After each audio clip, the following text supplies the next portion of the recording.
Bonjour chers élèves et bienvenue à tous les élèves du terminal Bac 1 option sciences maths. Je vous propose un exercice sur le transfert thermique. Donc je vous rappelle que sur la chaîne vous avez une rubrique que j'ai appelée Bac 1 où vous allez trouver pas mal d'exercices sur l'énergie, le travail, théorème d'énergie cinétique, énergie mécanique. Le lien, vous allez le trouver dans la description de la vidéo. Bien, voilà l'exercice que je vous propose. Un récipient contient 10 litres d'eau à la température initiale de 60 degrés C. Quel volume d'eau à une température, on va dire T1 de 15 degrés C, faut-il y verser, qu'il faut ajouter à ça pour obtenir de l'eau à la température finale de 30 degrés?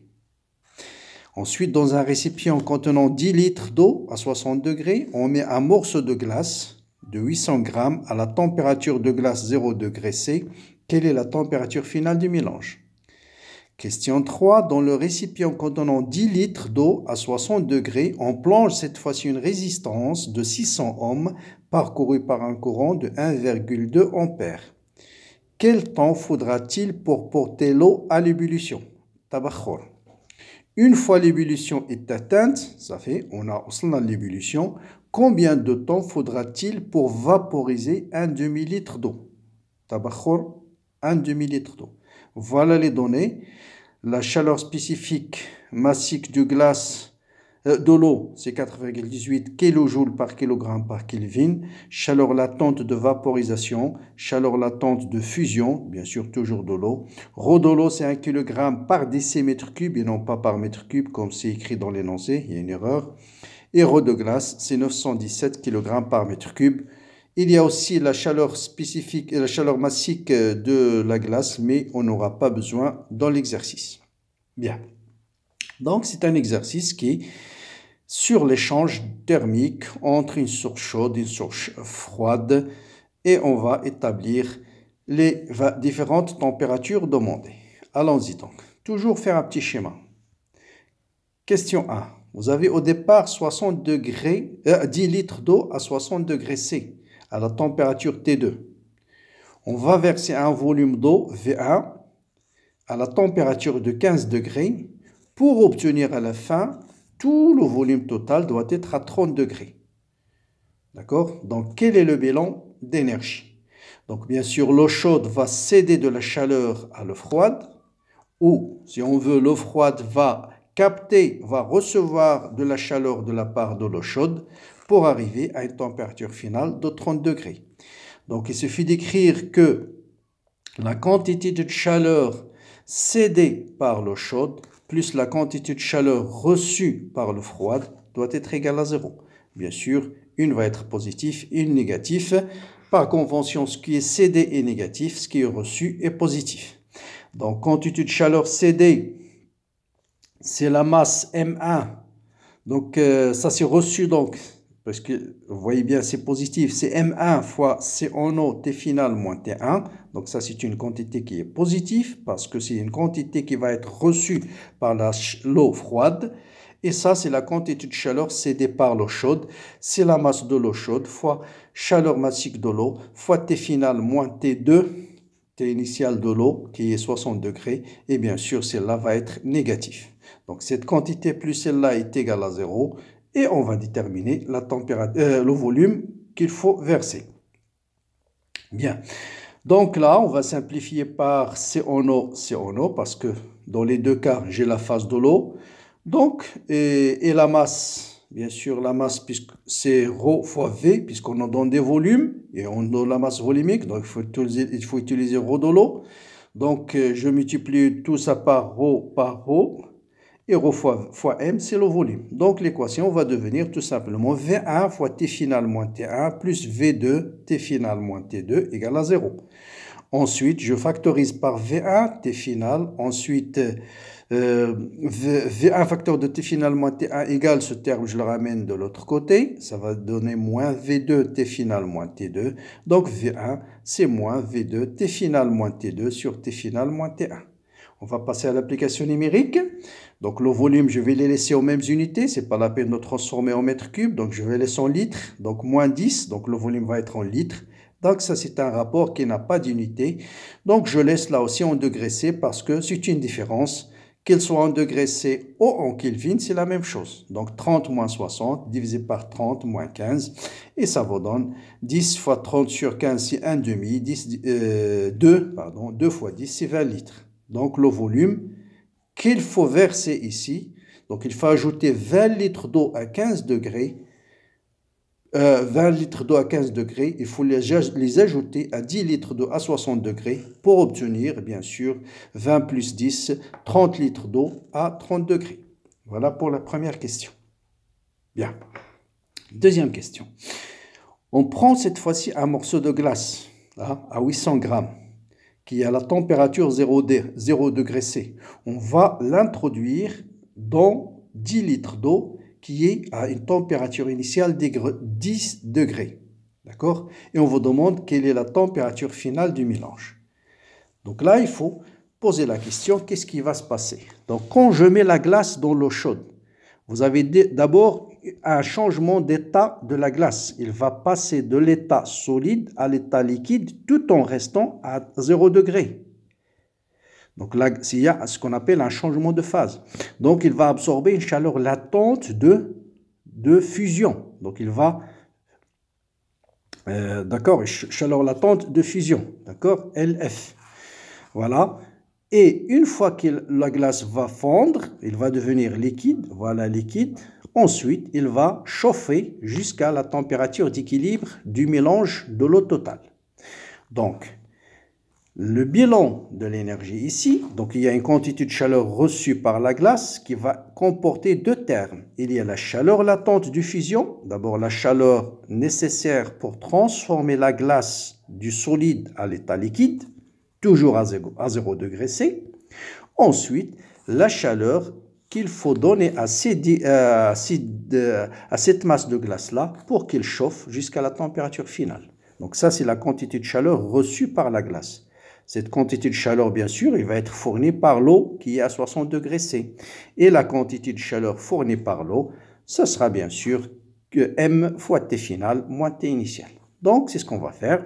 Donc, quantité de chaleur reçue par la glace, c'est la chaleur latente de fusion fois la masse de la glace, bien sûr, plus, maintenant, la glace est passée à l'état liquide. Donc, plus la quantité de chaleur reçue par cette masse de glace qui est à l'état liquide, donc il faut mettre ces chaleurs massiques de l'eau liquide, fois T final moins T initial, qui est bien sûr 0 degré. Mais il ne faut pas mettre 0 ici, faites attention. Donc là, parce qu'après, on va ramener ce terme de l'autre côté. Donc, plus la quantité de chaleur perdue, bien sûr, c'est la masse fois C en eau, qui est T final moins T initial. Qu'est-ce qu'on cherche T final? Donc, je factorise par là où il y a T final. Donc, la masse de la glace fois C en eau. Et plus ρ fois V, C en eau, est égal à, ce terme, je le ramène de l'autre côté, moins LF fois la masse de glace. Celui-là, moins, va devenir plus, mg, C en eau, fois T0. Vous voyez pourquoi il ne faut pas mettre 0? Si vous avez mis ici 0, vous n'aurez pas ce terme ici. Donc, il faut faire très attention. Donc, et bien sûr, il y a ce terme aussi, ρ fois V fois C en eau fois TI qui va passer de l'autre côté et va devenir plus. Donc, T final, c'est égal à ce terme divisé par ce terme. Voilà. Et après, faire très attention dans l'application numérique. Bien sûr, ρ de l'eau, on a dit ici 1 kg par litre. Donc, si je multiplie par 10 litres, donc ρV, ça c'est en kilogrammes. Ça, il faut le transformer en joules. Et TI, il faut qu'il soit en Kelvin. Hein? C'est ça l'erreur de remplacer par exemple TI ici par 0. Parce que je veux multiplier ici T par C. T doit être en Kelvin parce que C, il est en Kelvin moins 1. Voilà l'expression finale. Après, je remplace ρ de l'eau par 10. C en eau 4,18. J'ai simplifié par 10 puissance 3 partout. Donc, je mets tout ça en joules directement. On multiplie par 333, c'est 60 plus 273. Moins la masse de la glace, 0,8 fois la chaleur latente 334, toujours 10 puissance 3, mais j'ai simplifié en même temps, plus 0,8 la masse de la glace, fois C en eau, il faut mettre la chaleur massique de l'eau, parce que ici je chauffe l'eau, la glace elle est déjà à l'état liquide, je le chauffe de 0 degré jusqu'à la température finale, donc 0 degré c'est 273, et sur la masse de la glace 0,8 fois C en eau 4,18 plus ρ fois V qui est 10 fois 4,18 et ça va vous donner 323 Kelvin, ce qui vous donne à peu près 51 degrés C. D'accord? Donc là, deux choses, faites très attention, vous avez la glace, une fois qu'il fond, il passe à l'état liquide, toujours à 0 degré C, vous chauffez cette eau-là jusqu'à une température finale, là il faut utiliser la chaleur massique de l'eau. Et non pas de la glace. Bien. La question suivante, on prend 10 litres d'eau à 60 degrés C, on met ici une résistance chauffante dans laquelle on va faire circuler un courant électrique à partir d'une source et l'eau va chauffer. Question, quel est le temps nécessaire pour chauffer toute cette masse-là à 100 degrés, c'est-à-dire pour qu'elle arrive à l'état d'ébullition, d'état d'ébullition, juste il arrive à 100 degrés. Bon là, il suffit de dire tout simplement la quantité d'énergie fournie par la résistance chauffante, c'est exactement la même qui va être absorbée par l'eau. Donc la résistance chauffante va donner de l'énergie par effet joule, il va perdre de l'énergie par effet joule, et l'énergie perdue par effet joule, ça on l'a fait en électricité, c'est R I carré fois delta T. Donc, c'est l'énergie perdue par effet joule pendant delta T. Cette énergie va être reçue par l'eau pour qu'il chauffe jusqu'à 100 degrés. Or, l'énergie reçue par l'eau, c'est toujours M, la masse de l'eau, fois C en eau, T final moins T initial.